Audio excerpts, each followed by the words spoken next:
Every life is a story, every moment a chapter. Here on Slow English Stories, we pause to listen.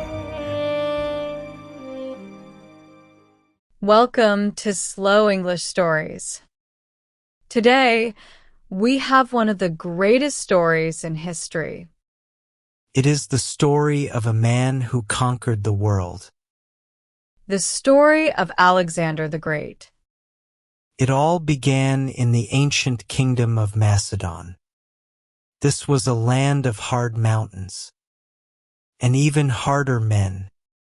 A queen held a secret in her heart. Her name was Olympias. Her husband was Philip, the one-eyed king. But Olympias knew another truth. She was a woman of mystery. She followed the old gods. It was said that snakes would sleep in her bed. They were coiled and harmless. The night before her wedding, she had a dream. A thunderbolt fell from the sky. It struck her womb. A great fire was born from the lightning. Its flames spread across the world before they vanished. King Philip had a dream too. He saw himself place a seal on his wife's womb. The image on the seal was a lion. When their son was born, the world seemed to notice. Far away in Asia, a great temple burned to the ground. It was the temple of Artemis at Ephesus. This was a sign that a new power had entered the world. They named the boy Alexander. He had his mother's eyes. He had his father's ambition. But his soul had a fire that was all his own. Olympias whispered secrets to him in the palace. She told him his true father was not the mortal king. His father was the great god Zeus Ammon. The god had come to her in the form of a serpent. So the boy grew up with two fathers in his heart. The earthly king taught him to fight and rule. The sky god filled him with a restless longing. He felt that Macedon was a cage, not a home. One day, a horse trader came to Philip's court. He brought a magnificent black stallion. It was larger and wilder than any horse they had ever seen. The horse had a white star on its forehead. Its head was so large they named it Bucephalus, the ox head. The price was enormous, 13 talents of silver. The horse was a storm of muscle and rage. It reared and kicked. It refused to let any man on its back. Philip's best riders tried and failed. The king was disappointed and ordered the beast taken away. But Alexander, then just a boy, stepped forward. "What an excellent horse they lose," he said. His voice was clear and steady. For want of skill and boldness to manage him. His father and the court laughed. But Alexander insisted. He made a wager with his father. If he could not tame the horse, he would pay the full price himself. The boy did not approach the horse with a whip or a shout. He walked slowly, speaking in a low, calm voice. He had seen what the older men had not. The great horse was not angry. It was terrified. It was afraid of its own shadow, a dark shape that danced on the ground. Alexander gently took the bridle. He turned Bucephalus to face the sun. The shadow vanished behind him. The horse grew calm. Alexander stroked its neck. He softly let his cloak fall to the ground. In one smooth motion, he leaped onto its back. The horse that no man could ride stood perfectly still. Then Alexander urged him forward. They galloped across the field, a perfect union of will and power. When he returned, the court was silent with awe. King Philip wept with pride and joy. He kissed his son, and he said the words that would define his life. "My boy, you must find a kingdom big enough for your ambitions. Macedon is too small for you." From that day, Alexander and Bucephalus were inseparable. The boy who understood the shadow had tamed the untamable. It was a sign that he was destined to conquer, not by brute force, but by wisdom. When Alexander was 20 years old, his father was assassinated. The throne of Macedon became his. He moved with the speed of a striking snake. He executed his rivals. He crushed rebellions in the Greek city-states. With Greece united behind him, he turned his eyes east. He looked to the great enemy, the vast Persian Empire. He led his army across the sea into Asia. They were tough Macedonian soldiers. His father had trained them into a perfect fighting machine. They were the phalanx, a forest of men holding long pikes called the sarissa. They were a wall of sharp steel that no enemy could break. With them were the companion cavalry. These were noble horsemen, the king's own spear. And Alexander rode at their head on the back of Bucephalus. He led them to his first great victory against the Persians. It happened at the Granicus River. He charged across the water, straight into the enemy line. His own life was in constant danger. He was a leader who did not command from the back. He fought at the very front. He shared every danger with his men. His campaign took him to the city of Gordium. In an old temple there was a chariot. Its yoke was tied to a pole with a complex knot of bark. No one had ever been able to untie it. An ancient prophecy said something important. The man who could loosen the Gordian knot would become the ruler of all Asia. Alexander looked at the tangled puzzle. He saw the challenge, but he did not see the need to follow its rules. He did not try to find an end to the rope. He simply drew his sword. With a single, powerful stroke, he cut the knot in half.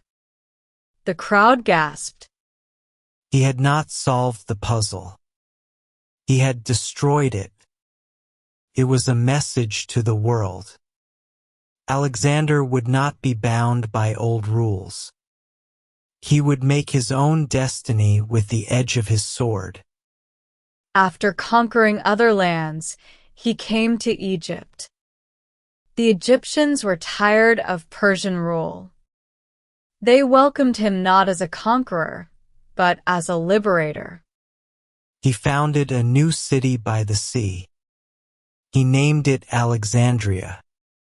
But he had a deeper reason to be there. A powerful longing filled him.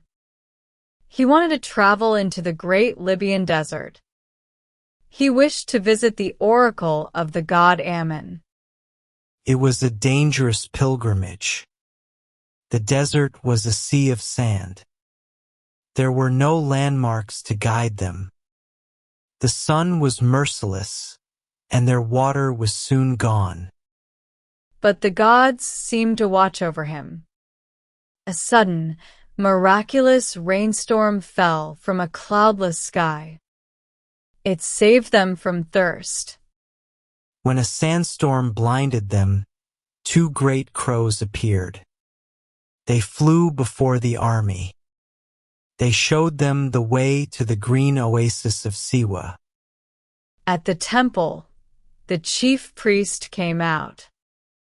He did not bow to Alexander as a king. He looked at him and spoke the words Alexander had waited to hear. "Oh, son of the god," he said, welcoming him home. Alexander was led into the Adyton. This was the holy inner room of the temple. No mortal was allowed to enter. What the god told him in that secret place, no one ever knew. But when he came out, his eyes burned with a new fire. He had gone into the desert as the king of Macedon. He came out as the son of Zeus Ammon. He was the lord of both West and East. He was no longer just a conqueror. He was a man fulfilling his divine destiny. The great king of Persia, Darius III, gathered a mighty army. On a wide, flat plain called Gaugamela, the fate of the world would be decided. The Persian army was a beautiful and terrifying sight. It was a sea of 1,000,000 men from every corner of the empire. There were the immortals, the king's personal guard, in rich robes. There were horsemen and infantry with great shields. In the center of the line were the scythed chariots. Their wheels had long, sharp blades.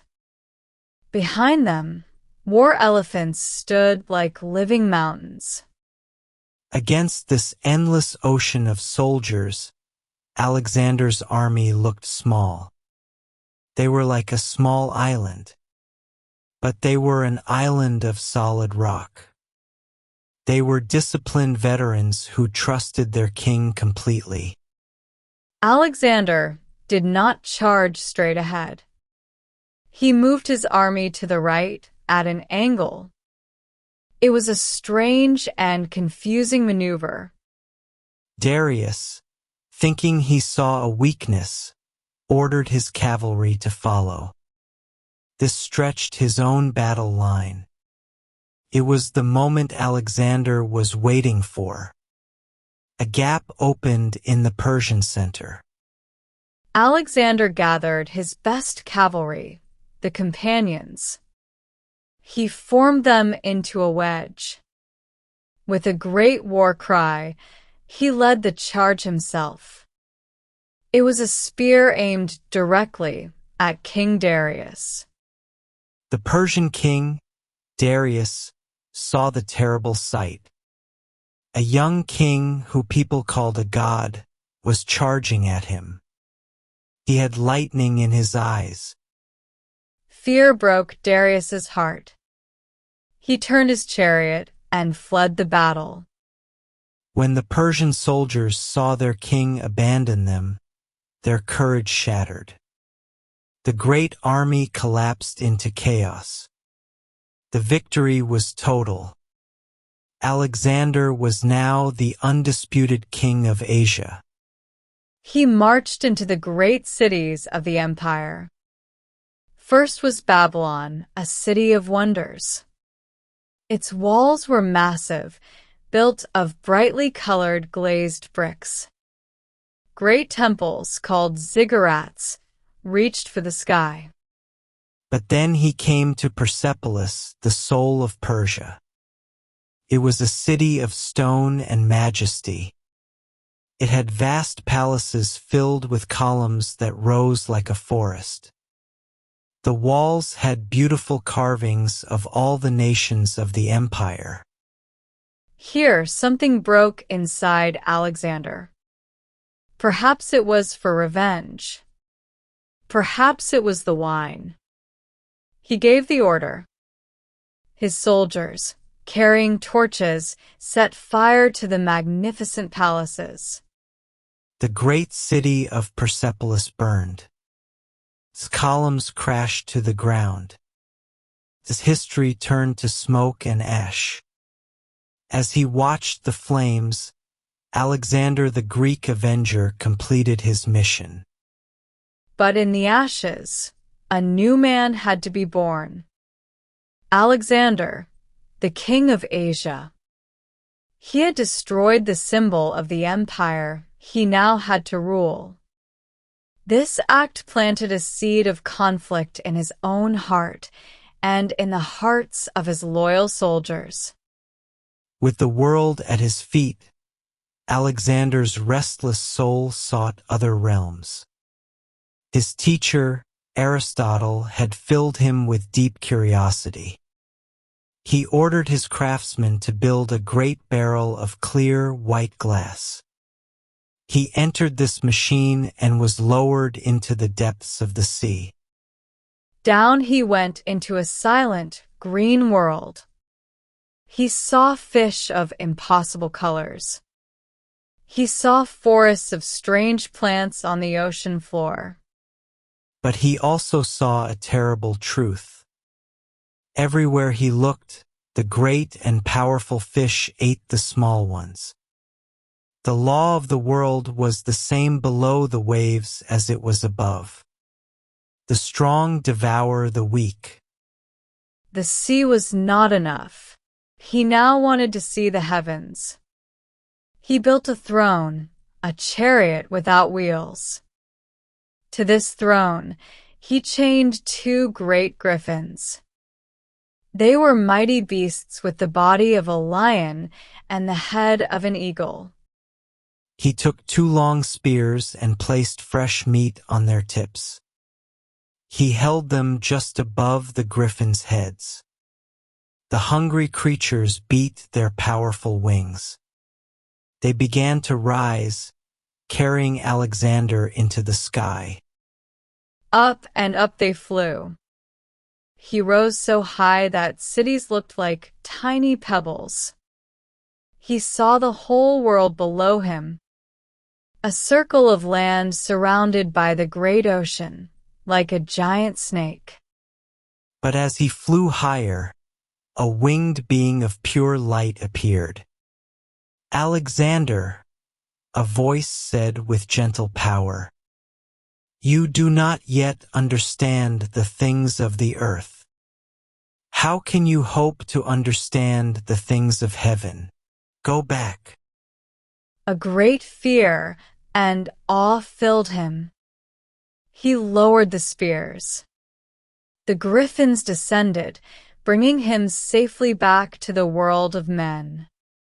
He had touched the sky, but he had also learned his limits. His final quest was the most desperate of all.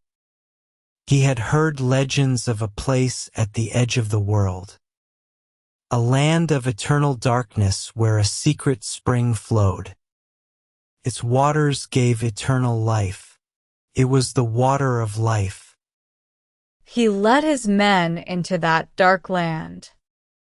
Their way was lit only by silver lamps. He searched and searched. He was driven by the deepest human fear, the fear of death. But he could not find it. The darkness was empty. He had conquered the world of men. He had seen the bottom of the sea and the top of the sky. But the one thing he could not conquer was his own mortality. He was the son of a god, but he was still a man. His journey took him to the far land of India. There, he fought his most difficult battle against King Porus and his war elephants. After his victory, he wanted to march on to the great river Ganges, to the edge of the world. But his army would go no further. They were thousands of miles from home. They had been fighting for 10 years. They were weary, wounded, and homesick. At the banks of the Hyphasis River they stopped. They refused to go on. It was a mutiny of tired hearts. Alexander, the man whose will had never been broken, pleaded with them. Then he commanded them. But their quiet refusal was stronger than his divine ambition. He went into his tent, defeated. Not by an enemy army, but by the human limits of his own men. For 3 days he stayed there in silence and anger.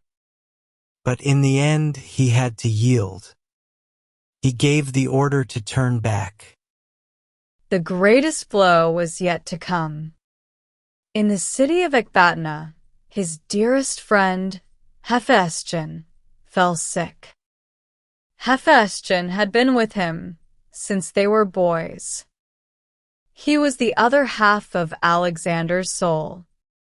Alexander rushed to his side, but he was too late. Hephaestion was dead. The grief that took hold of Alexander was not the sadness of a man. It was the rage of a god. He threw himself upon his friend's body and lay there weeping. He had the doctor crucified. He ordered the temple of the god of medicine burned to the ground. He commanded that all horses and mules have their manes cut short.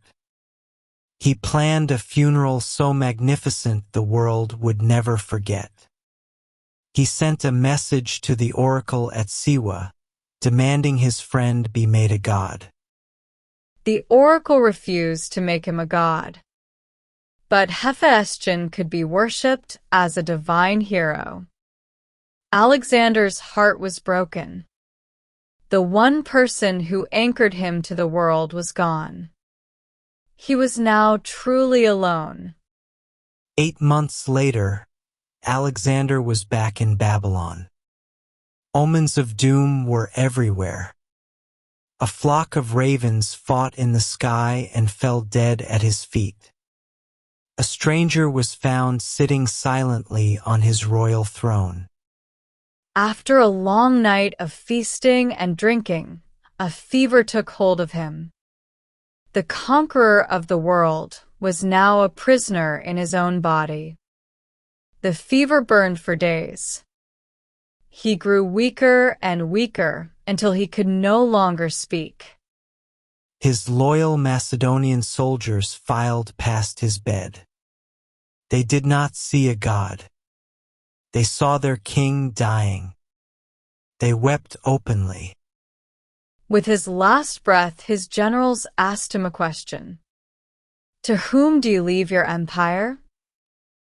He whispered a final, terrible prophecy. "To the strongest." And then he was gone. He was 32 years old. For days after his death, a final mystery lingered. In the suffocating heat of Babylon, his body showed no sign of decay. His followers said it was the final proof of his divinity. Others wondered if he had been trapped by paralysis, a silent witness as his world was torn apart. The man was gone, but the legend had just begun. He had sought the water of life and failed to find it. But he had found another kind of immortality. His name would be told in stories. A fire that would never be extinguished, whispered forever in the memory of the world. And that is the story of Alexander the Great. A man who conquered the world and became a legend. Thank you for listening to Slow English Stories. Join us next time for another classic tale.